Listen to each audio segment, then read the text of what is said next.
My friends, let us begin not with a problem, not with a question, not even with a hope, but with a pause. Not a pause of inactivity, but a pause of receptivity. For if there is anything that must be understood at the outset of spiritual living, it is this: truth is not something we grasp, it is something that dawns. And it dawns only in the stillness where the personal sense relaxes its hold. We are not here to improve conditions, to change bodies, to correct circumstances, or even to seek healing. Those are the objectives of the human mind, and the human mind has tried them all, earnestly, sincerely, tirelessly, and yet the problems of the world remain. Today we are not beginning with the appearance, we are beginning with God. And when we begin with God, we must begin where God is known, not in noise, not in fear, not in effort, but in stillness. Be still and know that I am God. This is not poetry. This is law. It does not say, be anxious and believe. It does not say, strive and affirm. It does not say, battle and overcome. It says, be still. And in that stillness, knowing takes place. Not human knowing, but divine recognition. Now I ask you, just for this moment, to lay aside everything you came here with. Lay aside the thought that you are sick or well. Lay aside the thought that you are successful or unsuccessful. Lay aside the thought that you are spiritual or unspiritual. None of these have anything to do with God. And if we are to know God aright, we must temporarily surrender every concept we hold about ourselves. Jesus said, call no man your father upon the earth, for one is your Father which is in heaven. That statement alone dissolves half of human identity. If God is our Father, then the conditions of flesh cannot be our origin. If God is our source, then material history cannot be our cause. If God is our life, then the body cannot be the authority over that life. But these truths cannot be forced upon consciousness. They must be received. And so we begin quietly, gently, without resistance. There is nothing you need to do in this moment. There is nothing you need to think. There is nothing you need to believe harder. There is nothing you need to deny. We are not denying appearances. We are simply refusing to start with them. We are starting with God. The Lord is my shepherd. I shall not want. Notice that this is not a request. It is not a plea. It is not even a declaration of faith. It is a recognition. God is my shepherd. Therefore, the entire burden of life's government is removed from human shoulders. When God governs, man rests. Now you may ask, what about my condition? What about my body? What about my situation? And I tell you gently, none of these can be answered until consciousness is quiet enough to hear the answer. The still, small voice does not compete with human reasoning. It does not argue with fear. It does not shout over anxiety. It waits. Elijah did not find God in the wind, nor in the earthquake, nor in the fire. God was not in the agitation. God was not in the disturbance. God was in the still, small voice. And that voice is not heard by those who are trying to make something happen. It is heard by those who have ceased from effort. So let us, just for a moment, stop trying to understand. Understanding will come, but not now. Let us stop trying to heal. Healing will appear, but not now. Let us stop trying to fix ourselves, justify ourselves, or improve ourselves. None of that has ever brought us closer to God. The kingdom of God cometh not with observation, for Behold, the kingdom of God is within you. Not coming, not approaching, is. And because it does not need to be invited. It needs only to be recognized. We are not entering the presence of God. We have never left it. We are not becoming spiritual. We have never been anything else. What is required is not attainment, but surrender. The surrender of false premises, false responsibilities, and false identities. And so, as we sit here together, do not look for something to happen. Do not measure peace. Do not wait for a sensation. Do not judge the moment. Let the moment be. Let God be God. Let truth unfold itself without your assistance, not by might nor by power, but by my Spirit, saith the Lord. This is the foundation of all spiritual healing. This is the beginning of the infinite way. And until this stillness is touched, even faintly, no further words will have meaning.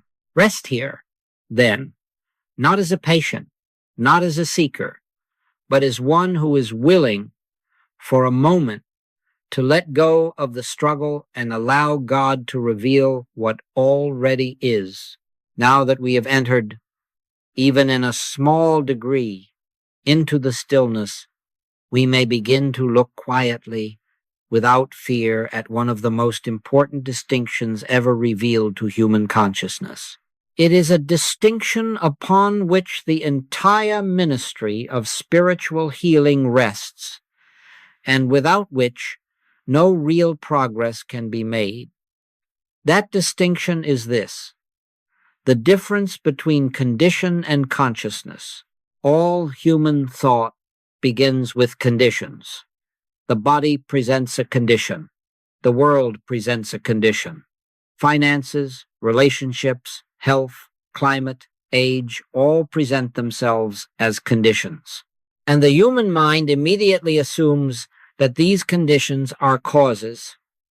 From that moment onward, it begins to labor, to reason, to struggle, to repair, to improve, or to escape. And yet, after centuries of effort, humanity finds itself repeating the same cycle under new names and improved methods. The infinite way begins elsewhere. It does not begin with what appears. It begins with what is. And what is consciousness. Not personal consciousness, not human thought, but that divine consciousness which the scriptures call God. In him we live and move and have our being. This is not metaphor. This is literal truth. If our being is in God, then it cannot be in a body. If our life is in God, then it cannot be in matter. If our intelligence is in God, then it cannot be located in brain cells. And if this is so, then conditions, whatever their name, cannot be causes. They can only be effects. But here the human mind resists. It says, I can see the condition. I can feel it. I can measure it. Surely it must be real. And to this resistance, we bring no argument, no denial, no contradiction. We bring only light. For when light appears, darkness does not need to be fought, it disappears. Jesus never dealt with conditions as causes. He never treated blindness as an eye problem. He never treated paralysis as a nerve problem. He never treated sin as a moral defect. He always addressed consciousness. According to your faith, be it unto you. Not according to your body, not according to your history, not according to your diagnosis, but according to consciousness. Now, let us be very clear. This does not mean that consciousness creates conditions. That would still place power in the human realm. Consciousness does not create, it interprets. And as long as consciousness is interpreting life through the lens of material sense, conditions will appear as real, powerful, and frightening. But when consciousness begins to awaken to spiritual reality, those same conditions lose their authority. The flesh profiteth nothing. That is a hard saying to the human mind, but it is the cornerstone of spiritual understanding. Flesh does not profit, because flesh is not cause, it is not origin, it is not law. It is appearance and effect of belief entertained universally and accepted individually. Now, I say this carefully and gently. Your body is not reporting truth to you. It is reporting belief. And belief, no matter how ancient or widespread, is not law. The laws of God are eternal, changeless, and harmonious. They do not suddenly reverse themselves and produce discord. God saw everything that he had made, and behold, it was very good. Not was good once, but is good. Creation is not in a state of decay. Only human perception is, and this is why the work before us is not the correction of matter, but the awakening of perception. When you look at a condition and say, "This is my problem," you have already made two errors. First, you have accepted the appearance as real. Second, you have accepted it as personal. The infinite way corrects both errors, not by effort, but by understanding. There is no such thing as my disease, my lack, my fear. These are labels placed upon universal beliefs. And the moment you remove the personal sense, the belief begins to loosen its hold. The moment you see that the condition is not you, you have taken the first step out of bondage. Ye shall know the truth, and the truth shall make you free. Notice again, knowing precedes freedom, not treatment, not struggle, not self-improvement. Knowing, and knowing does not mean intellectual agreement. It means recognition, spiritual recognition. We are not here to become better humans. We are here to awaken as spiritual being. And spiritual being does not live under conditions. Spiritual being lives under grace. Grace is not earned. Grace is not deserved. Grace is the natural state of being when consciousness aligns with truth. So we do not ask, how do I change this condition? That question belongs to the human mind. Instead, we gently, quietly turn within and ask nothing at all. We listen. We allow consciousness to be lifted sometimes imperceptibly out of the realm of appearances and into the awareness of what eternally is. And as this happens, conditions adjust themselves without effort, not because they are forced to, but because they were never causes to begin with. Seek ye first the kingdom of God and his righteousness, and all these things shall be added unto you. Added not fought for, added not repaired, added not manufactured. When consciousness changes, conditions follow. They have no choice, because they have no power of their own. Let this be enough for now. Do not try to apply it. Do not test it. Do not argue with it. Let it rest in you. Truth does its deepest work when it is allowed to settle quietly, like leaven in the meal. Now we come to a point that has often been misunderstood, sometimes feared, and very often resisted, but without which the entire message of spiritual healing remains incomplete. I speak now of what we call hypnotism, and I ask you, before we go further, to release every personal meaning you have ever attached to that word. We are not speaking of stage hypnotism, nor psychological manipulation, nor anything that one individual does to another. We are speaking of something far more subtle, far more universal, and far more impersonal. Hypnotism in spiritual teaching is simply this: the acceptance of appearances as power, nothing more and nothing less. From the beginning of human history, mankind has lived under a collective belief that the evidence of the senses is reality. What we can see, hear, feel, taste, and touch has been accepted as law, and because this belief has been entertained universally, it has taken on the appearance of authority. It seems to govern life. It seems to determine health, age, strength, decline, and death. But let us be very clear, this is not law, it is belief. And belief, no matter how old, is not truth. Paul tells us plainly, we wrestle not against flesh and blood, but against principalities, against powers, against spiritual wickedness in high places. He is not speaking of evil beings. He is speaking of false beliefs, beliefs so deeply ingrained, so universally accepted that they appear as law. That is hypnotism. Hypnotism is the belief that there is a power apart from God. It is the belief that matter has intelligence. It is the belief that the body can decide its own condition. It is the belief that age governs life, that climate governs health, that heredity governs character, that germs govern vitality, and none of these beliefs originated with you.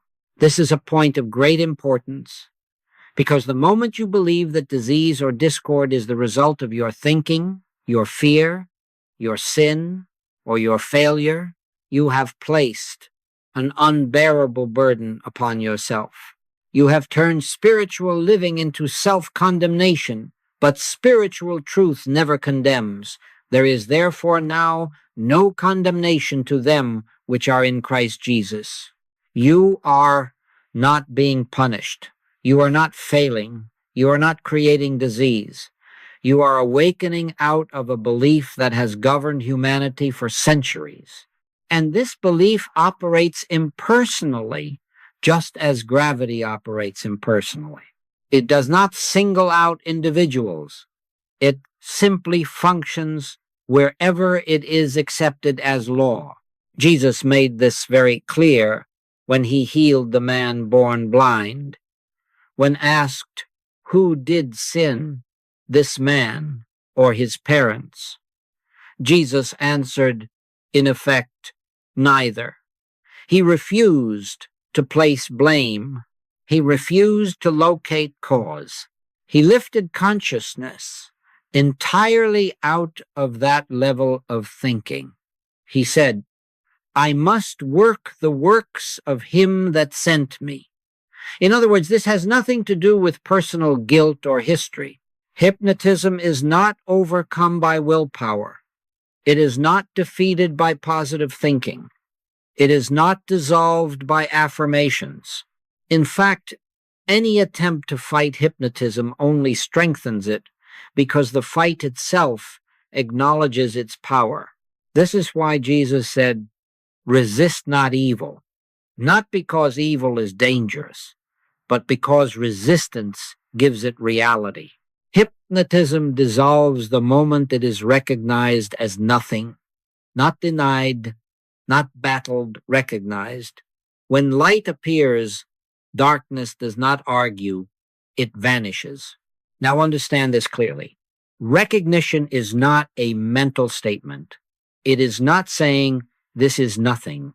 It is the quiet inner realization that God alone is power. And where that realization dawns, hypnotism has no place to stand. All power is given unto me in heaven and in earth.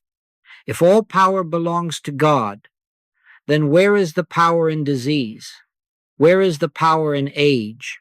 Where is the power in fear? There is none, except as belief assigns it. And this is why we say you are not sick, you are not diseased, you are not broken. What appears as disease is a presentation to consciousness, nothing more. It has no law to sustain it, no intelligence to direct it, no life to maintain it.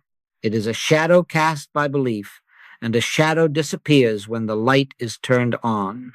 Now do not attempt to turn on the light. That is still effort. Simply allow the truth to register. God is omnipresent.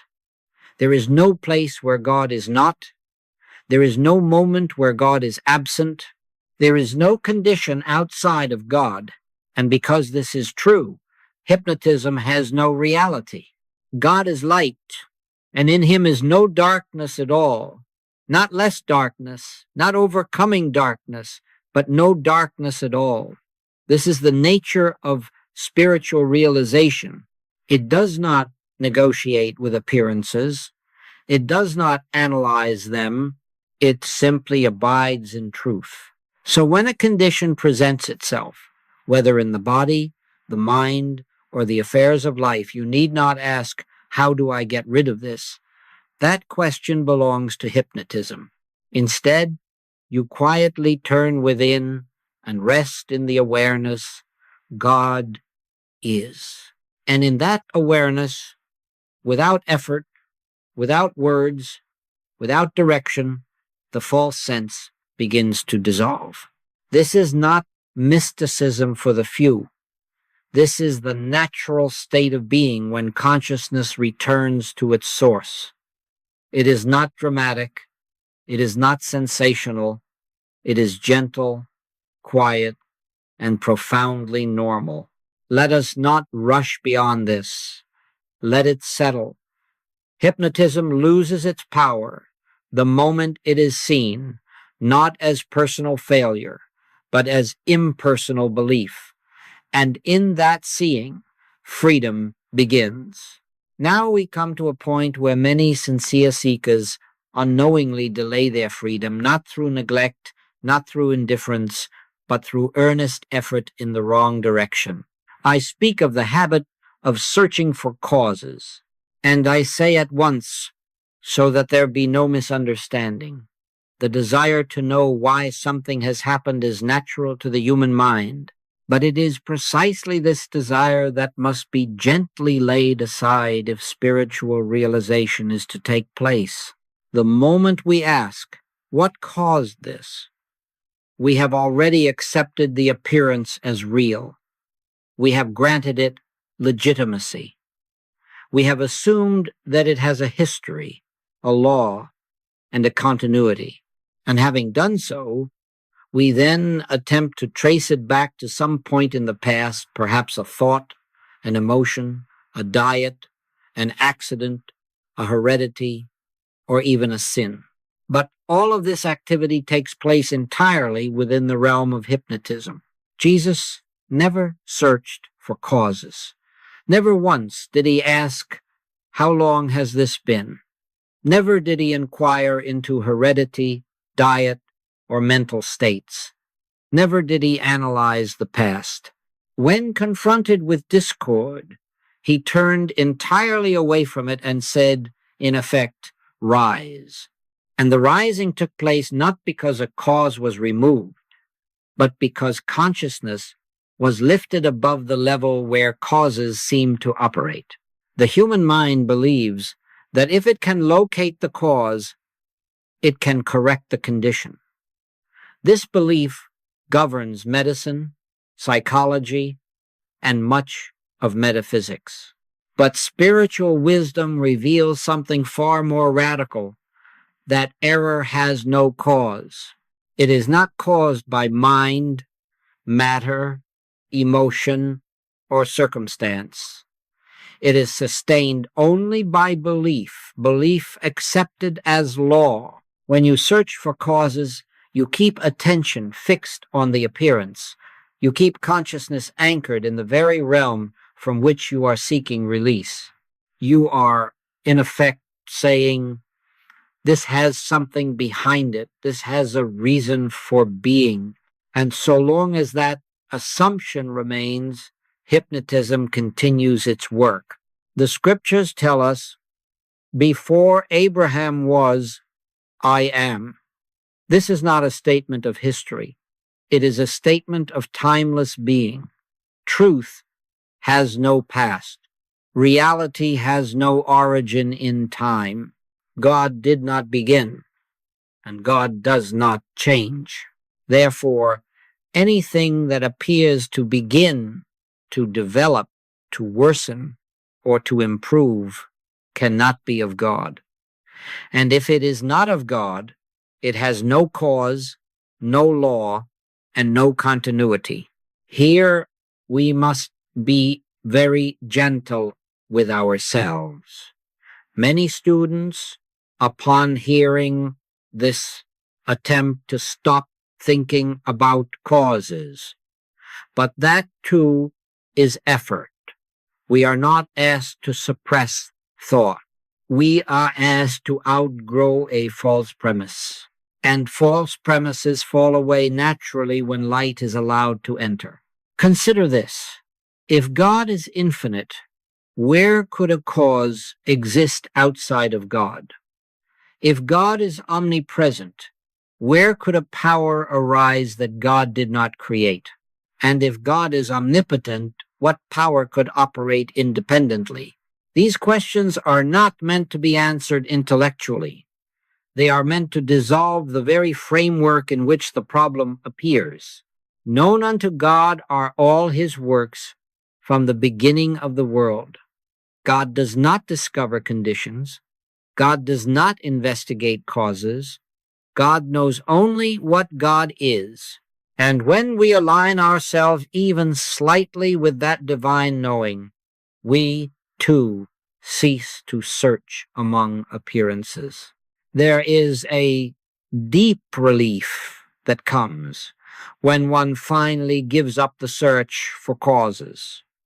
It is the relief of no longer needing to fix the past. It is the relief of no longer needing to correct oneself. It is the relief of no longer carrying the burden of explanation. In that relief, consciousness begins to lift, not dramatically, not suddenly, but surely. This is why the infinite way does not treat disease, sin, or lack. It treats belief by seeing through it, and belief cannot be analyzed away. It must be seen as belief. The moment you recognize that what confronts you is not a cause but an appearance, its authority begins to dissolve. The prince of this world cometh, and hath nothing in me. That is, the Christ consciousness speaking. It does not deny appearances. It simply finds no reality in them. And because it finds nothing to react to, nothing to oppose, nothing to fear, appearances lose their power.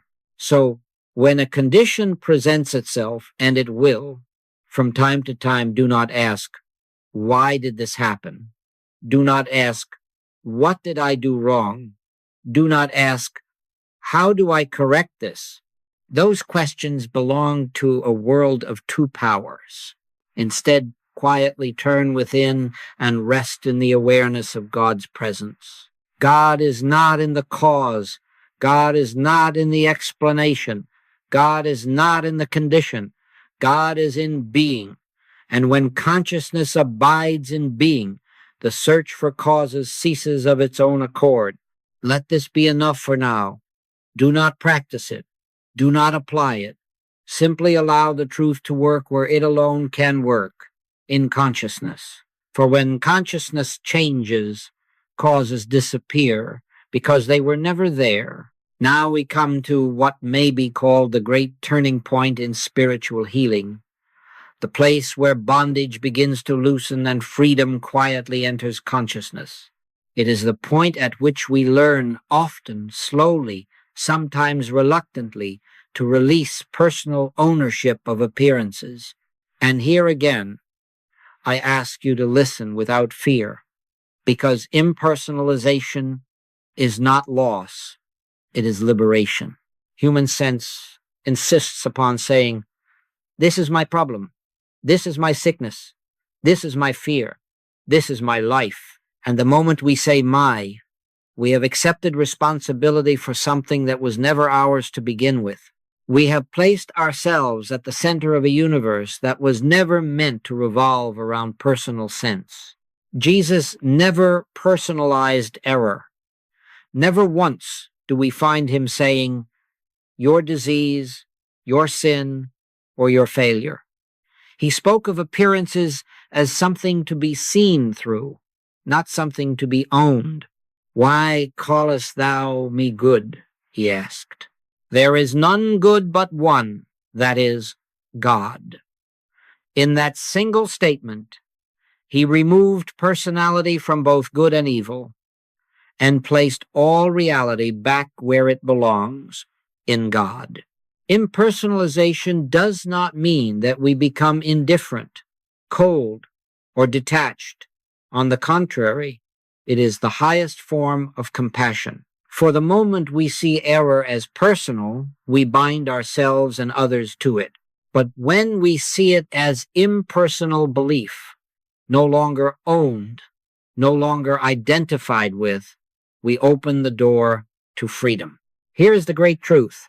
Error does not belong to you. It does not originate in you.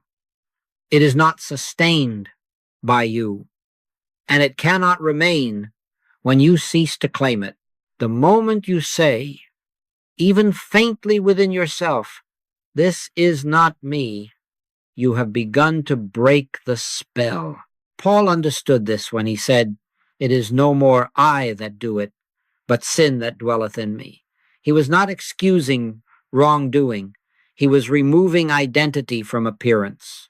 He was refusing to condemn himself. He was refusing to make error personal. And in that refusal, he found grace. Now let us be very careful here. Impersonalization is not saying this is someone else's fault. It is not transferring blame. It is removing blame altogether. It is recognizing that what appears as disease, sin, or lack is a universal belief presenting itself, nothing more. And a belief, once seen as belief, loses its power. When you say, I am sick, you have made sickness part of your identity. When you say, I am afraid, you have made fear part of your being. But when you quietly recognize there is a belief of sickness presenting itself, or there is an appearance of fear, you have stepped back into the position of witness. And the witness is never bound by what is witnessed. Judge not according to the appearance, but judge righteous judgment. Righteous judgment is not condemnation. It is right seeing. It is seeing that God alone is real, and that anything unlike God cannot have true existence. And this seeing is not mental. It is spiritual. Impersonalization is the activity of Christ consciousness. It is the Christ that says, neither do I condemn thee. Notice that Jesus did not say, you were right, nor did he say, you were wrong. He removed the entire framework of judgment. He lifted consciousness above the level where condemnation operates. This is why spiritual healing cannot take place where there is guilt, whether guilt toward oneself or toward another. Guilt personalizes error. Grace dissolves it. And grace comes only when we relinquish ownership. You may ask, but if it is not mine, why am I experiencing it? And the answer is simple, though not always easy to accept, because belief operates wherever it is accepted as law. But the moment belief is recognized as belief, it no longer governs. Think of a dream. While dreaming, the dream appears real, personal, and threatening. But the moment you awaken, The dream does not need to be fought. It does not need to be fixed. It vanishes because consciousness has risen above it. So it is with appearances in human experience. Awake, thou that sleepest, and arise from the dead, and Christ shall give thee light. Christ does not give you a new condition.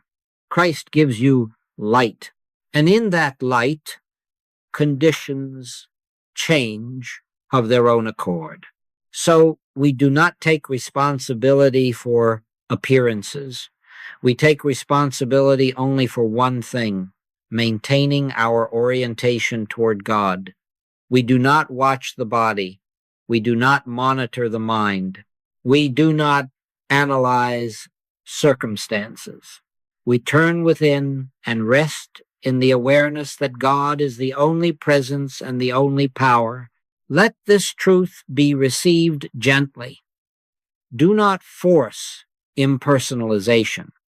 Do not repeat words. Simply allow the recognition to dawn. I am not the source of this, and therefore I am not its victim. God is the source of being, and God knows nothing of discord. Here, in this release of ownership, the great burden begins to lift.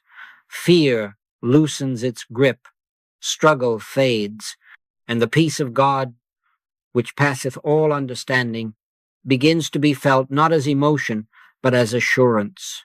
Now we come to the heart of the infinite way, the place where all previous unfoldment gently resolves itself into a single, simple realization. Everything that has been said thus far, stillness, consciousness, hypnotism, impersonalization, leads inevitably to this. There is one presence and one power. And where this is realized, hypnotism does not need to be overcome, because there is nothing left for it to act upon. Human experience is built upon the belief in two powers. Sometimes we call them good and evil, sometimes health and disease, sometimes God and something else.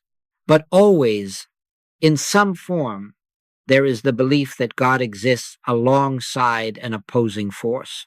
And it is this belief, not disease, not sin, not lack, that constitutes the root of bondage.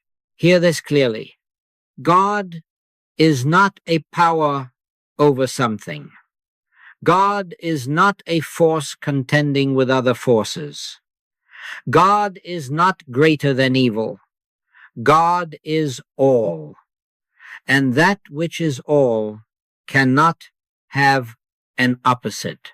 I am the Lord, and there is none else. This is not theological poetry. It is spiritual fact.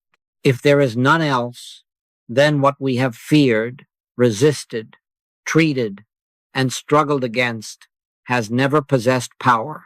It has possessed belief, and belief dissolves when truth is realized. The human mind asks, but what about the evidence? And again, we answer gently, evidence is not power. Evidence is testimony of belief.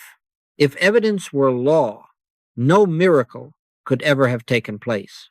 Yet throughout Scripture, the evidence of the senses repeatedly yielded not to force, not to denial, but to realization. When Jesus stood before Lazarus' tomb, he did not battle death. He did not argue with decay. He did not deny what the senses reported. He simply said, Father, I thank thee that thou hast heard me. He began with God. And beginning with God, he left no room for another power. This is the place where hypnotism dissolves, not because it is attacked, but because it is starved of recognition. Hypnotism lives only where there is belief in something other than God. The moment consciousness rests in the awareness of one presence, hypnotism has nothing to attach itself to. You see now why effort fails. Effort implies resistance. Resistance implies opposition. Opposition implies two powers. And the moment two powers are admitted, spiritual realization is postponed. This is why truth is not used to overcome error. Truth is not a weapon. Truth is light. And light does not fight darkness. It reveals its absence. God is light, and in him is no darkness at all. Not less darkness, not defeated darkness, but no darkness at all. This is the standpoint of spiritual healing. From this standpoint, disease is not an enemy. It is an illusion of sense. Fear is not a force. It is a belief without foundation. Lack is not a condition. It is a misinterpretation of supply. When consciousness abides in the awareness of one presence, reactions cease. And this is of the utmost importance. Reaction is the acknowledgement of another power. Reaction gives energy to appearances. Reaction sustains the hypnotic spell. But when reaction stops, not by discipline, but by realization, appearances lose their vitality. The Lord shall fight for you, and ye shall hold your peace. Notice, hold your peace, not your argument, not your affirmation, not your resistance. Peace is the natural state of consciousness that knows one power. Now let us be very practical. When a claim presents itself, whether as pain, fear, news, or circumstance, do not rush to do something about it. That rush itself is the confession of two powers. Instead, pause, not to think, not to pray for change, but to acknowledge quietly God is. And if God is, nothing else can be power. This is not something you repeat. It is something you rest in. And resting is not inactivity, it is trust. It is yielding the false responsibility of governing life back to its rightful source. The government shall be upon his shoulder, not yours, not mine. God governs God's universe. And that universe includes you, not as a vulnerable body, but as spiritual being. As this realization deepens, you will notice something subtle but profound. Fear no longer has urgency. Symptoms no longer demand attention. Problems no longer define the day. Not because they have vanished immediately, but because they have lost authority. They are no longer treated as power. And here is the great secret. The moment appearances lose authority, they begin to fade. Not always instantly, not always dramatically, but surely. For there is no law to sustain them once belief withdraws. Remain here. Do not go forward too quickly. This realization cannot be rushed. It must be lived with, rested in, returned to again and again until it becomes natural. One presence, one power, one life, one being, and in that oneness, the spell is broken. Now we arrive at a point where many students, having followed thus far with sincerity and understanding, unconsciously reach for something to do. The human mind is accustomed to practice, to discipline, to methods and formulas. And yet, here we must pause again, because what now unfolds cannot be approached through technique. It is not something you practice. It is something you allow. Turning within is not meditation as the world understands it. It is not concentration. It is not visualization. It is not repeating sacred words. It is not directing thought. All of these still belong to the realm of mind, and mind is not the instrument through which God is known. Be still and know.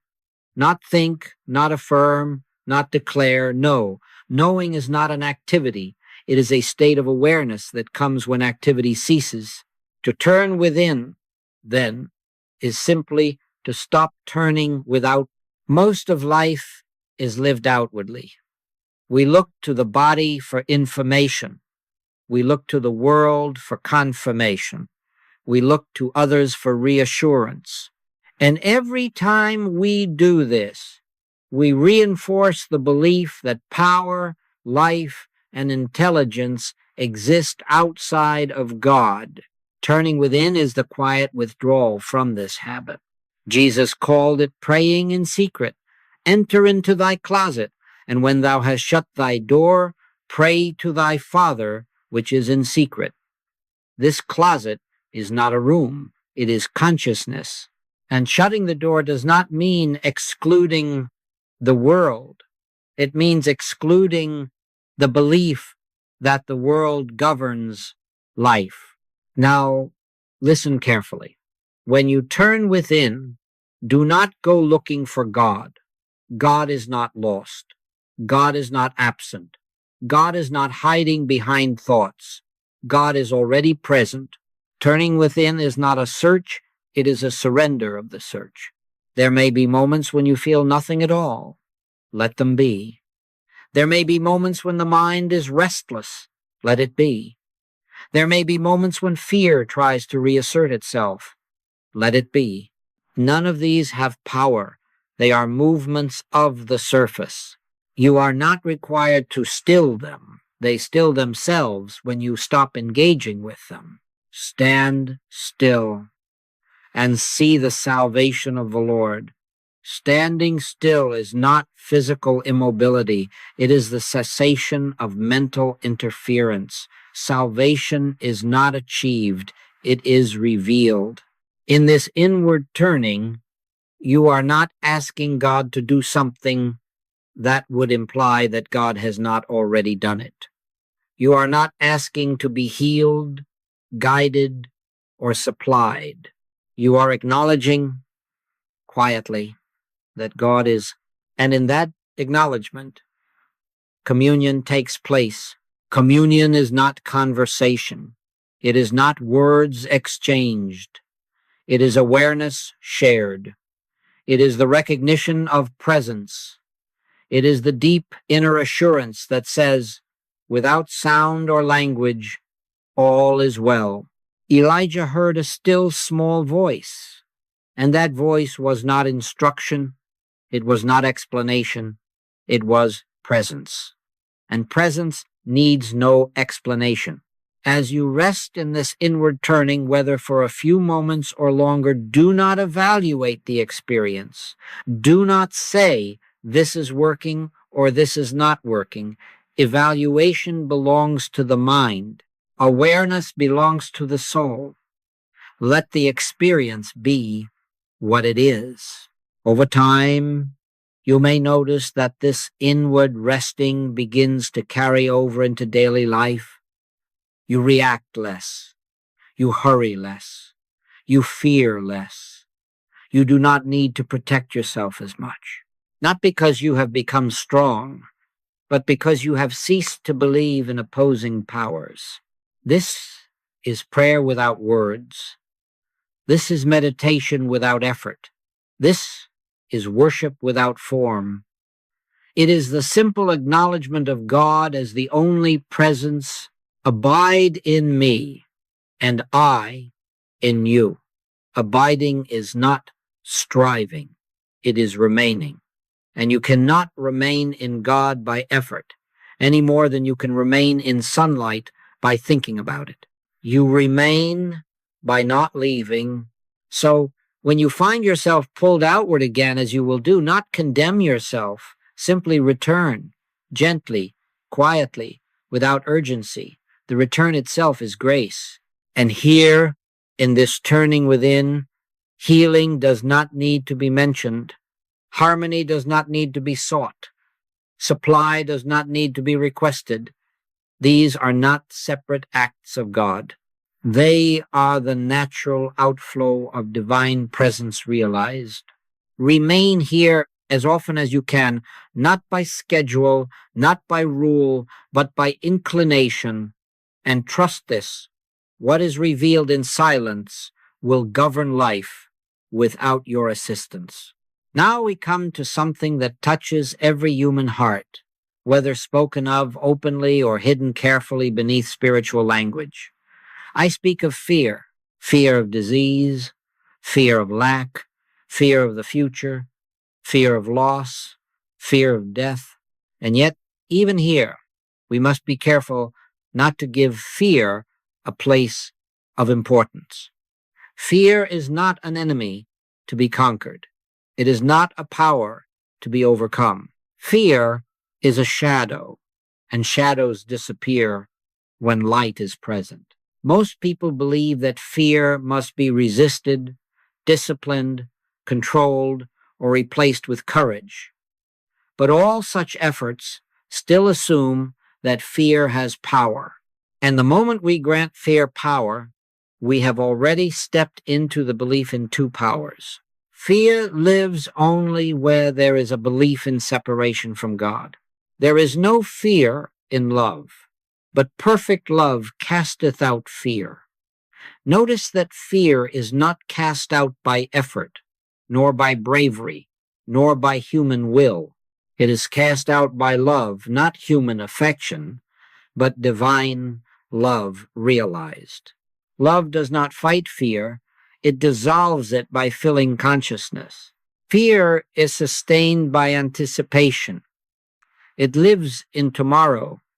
It feeds upon memory of yesterday, but God is always now.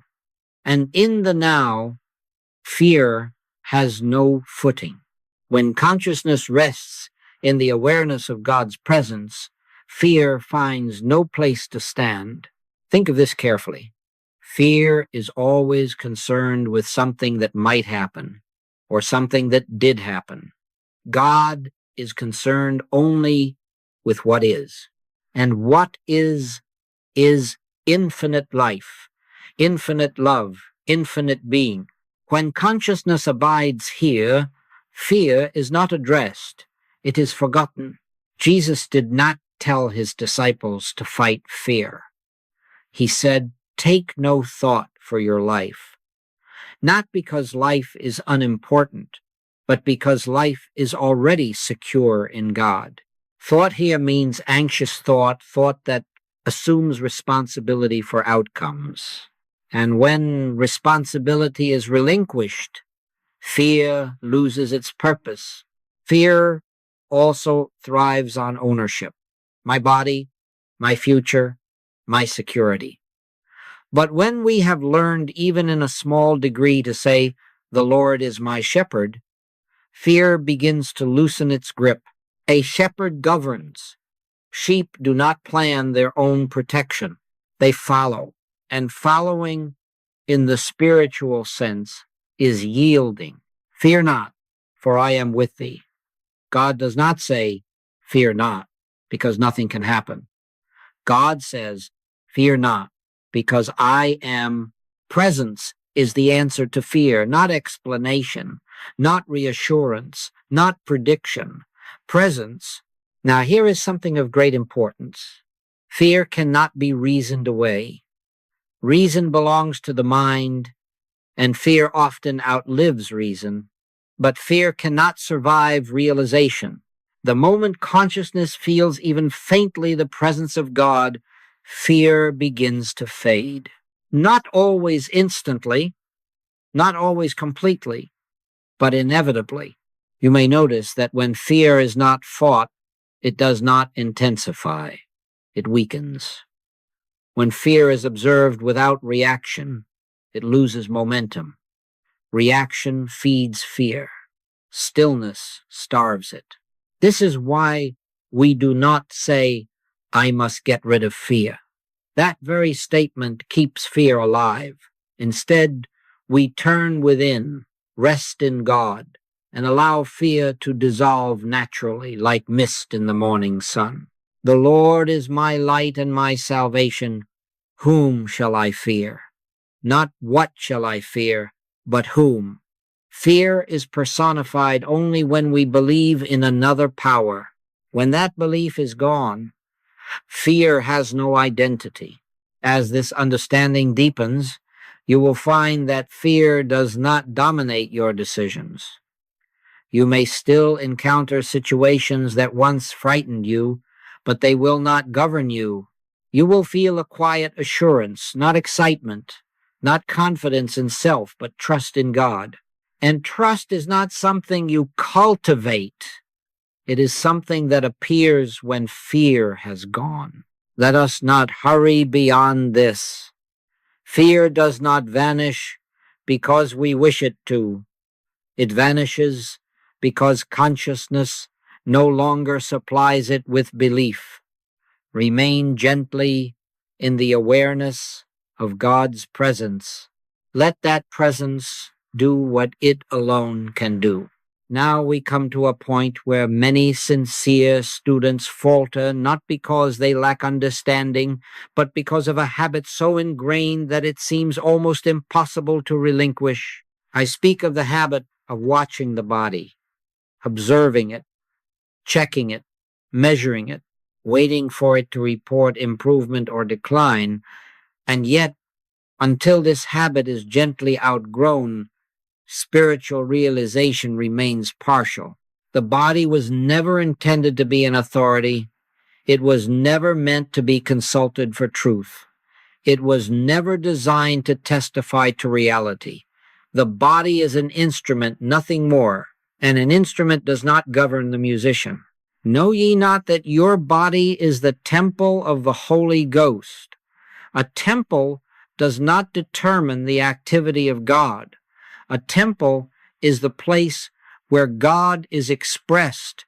And when we understand this, the entire relationship between consciousness and body is transformed.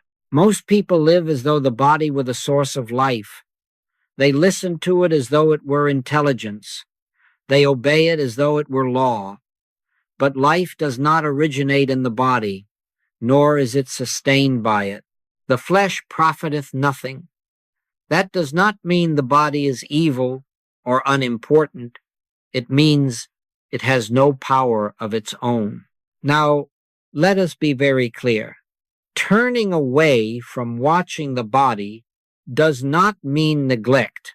It does not mean indifference. It does not mean recklessness. It means refusing to grant the body authority over consciousness. It means no longer asking the body for permission to live in peace. When you continually check the body, is it better, is it worse, is it the same? You are still confessing that the body knows something, and the body knows nothing. It reports only what belief has impressed upon it. Jesus never consulted the body. He never waited to see if improvement had taken place. He never returned to check symptoms.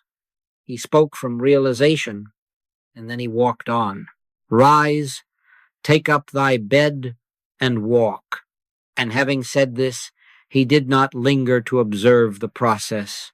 This is difficult for the human mind to accept, because the human mind believes safety lies in vigilance, but spiritual safety lies in trust.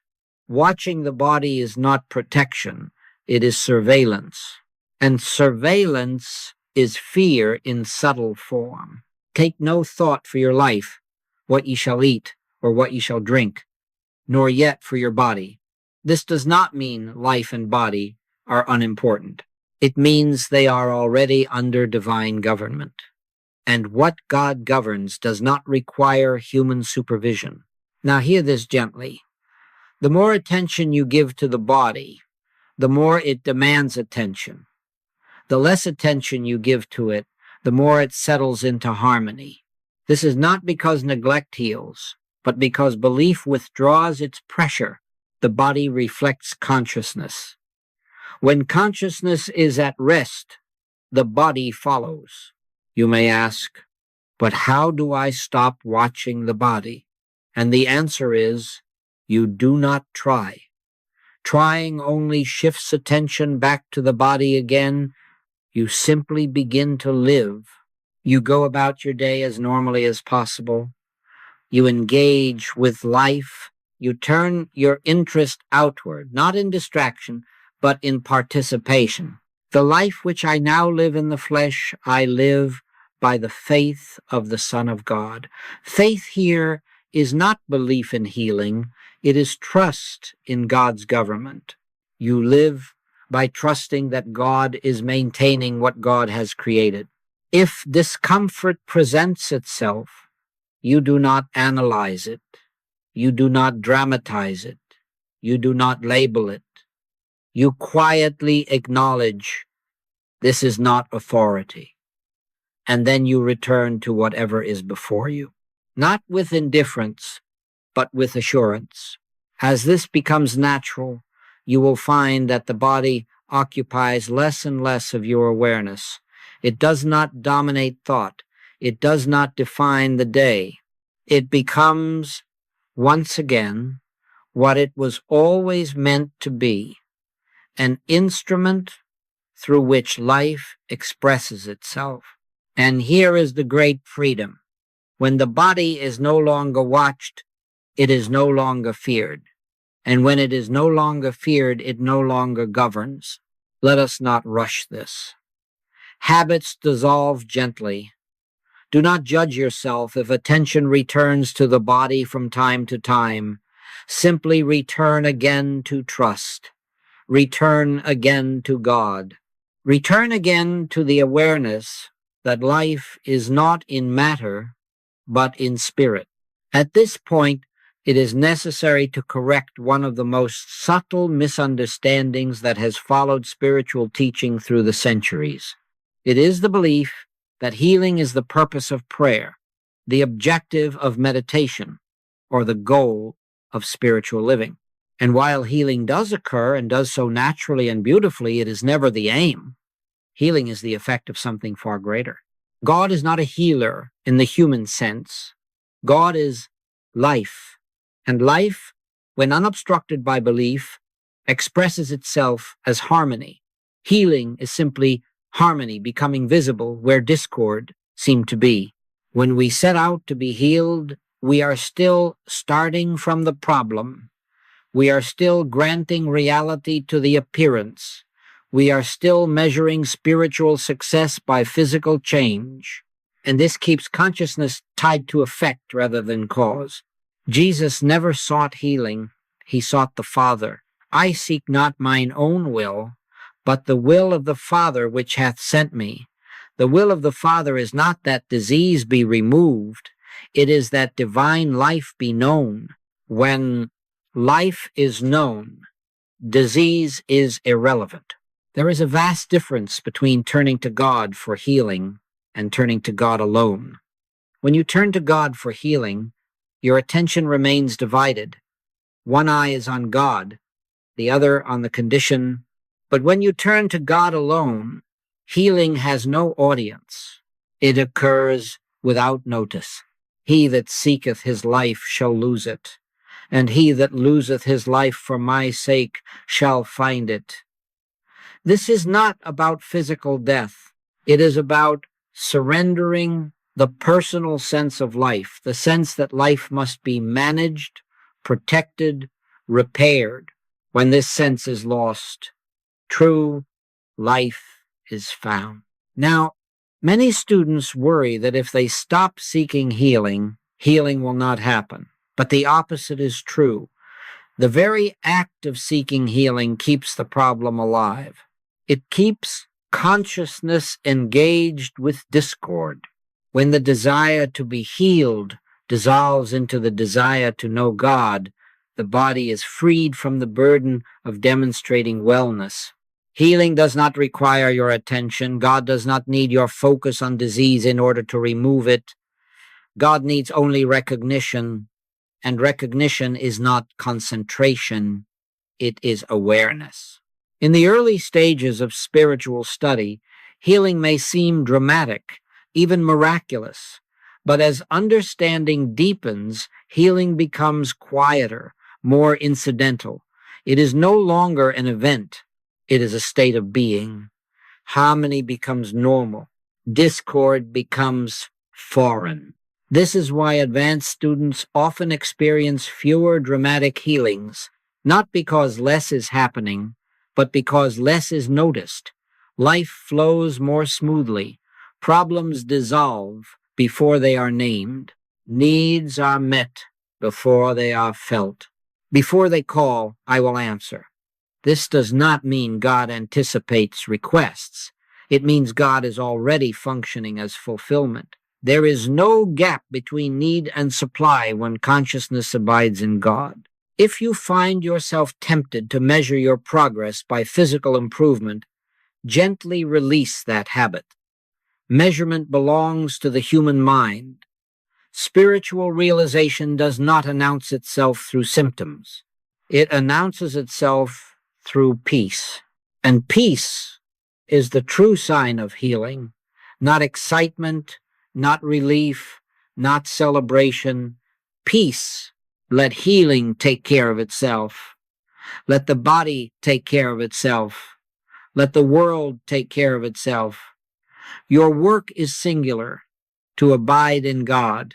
Seek ye first the kingdom of God and his righteousness, and all these things shall be added unto you. Added, not achieved, not earned, not forced, added naturally, quietly, effortlessly. When healing is no longer your goal, you will discover that you are whole. Now we come to the most delicate point of all, and perhaps the one where even seasoned students may unknowingly slip. Having tasted grace, having experienced moments of peace, clarity, or release, there is a subtle temptation to maintain them. And the moment we attempt to maintain grace, grace has already departed, not because it has withdrawn, but because effort has returned. Grace is not something you hold on to. Grace is something you live in when you are no longer holding on to anything at all. Paul tells us, by grace are ye saved through faith, and that not of yourselves. It is the gift of God. A gift cannot be earned. It cannot be preserved by vigilance. It can only be received and continually received by non-resistance. Effort always begins with the belief that something can be lost. Grace rests in the understanding that nothing real can be taken away. My peace I give unto you, not as the world giveth, give I unto you. The world gives conditionally, God gives eternally. You may notice, as time goes on, that moments arise when peace seems distant again, when effort sneaks back in under the guise of responsibility or discipline. Do not be disturbed by this. Awareness is not linear. Growth is not measured by constancy of experience, but by depth of understanding. When effort returns, do not fight it. Fighting effort is effort. Simply notice it and gently let it go. Say within yourself, not as an affirmation, but as a yielding Father, thy grace is sufficient. And then rest. Grace does not require guarding. Grace governs itself. The spiritual life is not a tightrope walk where one misstep sends us falling. It is a river. Sometimes the current is felt strongly, sometimes it seems still, but the river does not stop flowing because it is unseen. The steps of a good man are ordered by the Lord. Ordered, not planned, not controlled. When grace governs, life unfolds naturally, decisions are made without strain, guidance appears without seeking, right action happens without anxiety. If you attempt to live spiritually by constant awareness of spirituality, you will tire. But if you allow spirituality to live, your effort ceases. You are not required to remember God every moment. God remembers you, casting all your care upon him, for he careth for you. This is not poetry. It is a literal instruction. Care is weight. Cast it off. Grace bears what you were never meant to carry. Remain simple. Complexity belongs to the mind. Grace is uncomplicated. It does not demand progress reports or self-evaluation. It simply is. When life is lived from grace, something very quiet yet very profound takes place. The sense of personal authorship fades. You no longer feel that you are making life happen. Life happens through you. I live, yet not I, but Christ liveth in me. This is not metaphor. It is an actual state of consciousness. Life ceases to feel burdensome because it is no longer personal. You may still work, you may still plan, you may still act, but action is no longer driven by fear or ambition. It flows from inner assurance, and this assurance does not shout, it whispers. In such a life, problems are not dramatized. They are addressed quietly, or they dissolve without ever becoming problems at all. Relationships soften. Circumstances rearrange themselves. Supply appears in forms you could not have imagined. This does not happen because you have mastered spiritual laws. It happens because you have stopped interfering with divine law. The Lord shall fight for you, and ye shall hold your peace. Holding your peace does not mean passivity. It means refraining from mental warfare. God does not require your strategies. As this way of living becomes natural, you will find that gratitude replaces striving. Not gratitude for outcomes, but gratitude for being. Gratitude becomes a state, not a response. You will also find compassion deepening. Not pity, not concern, but recognition. You no longer see others as broken or lacking.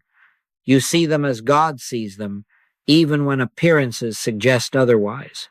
This is not naivete. It is spiritual seeing.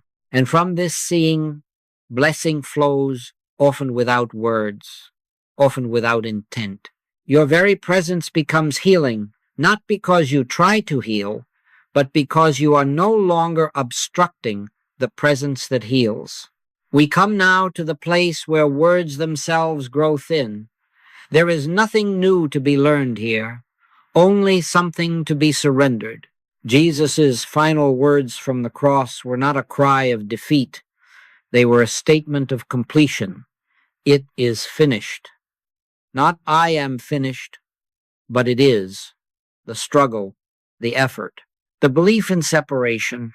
Every spiritual journey leads here not to achievement, but to release. You are not required to perfect yourself. You are not required to overcome your past. You are not required to fix your future. You are required only to yield the belief that you were ever separate from God. The kingdom of God is at hand, not approaching, not developing, at hand. In this yielding, prayer ceases to be something you do and becomes something you are. Life ceases to be something you manage and becomes something you witness. Healing ceases to be something you seek and becomes something you allow. Rest here, not as an ending, but as a dwelling place. The Lord is my shepherd, I shall not want. Let that be enough.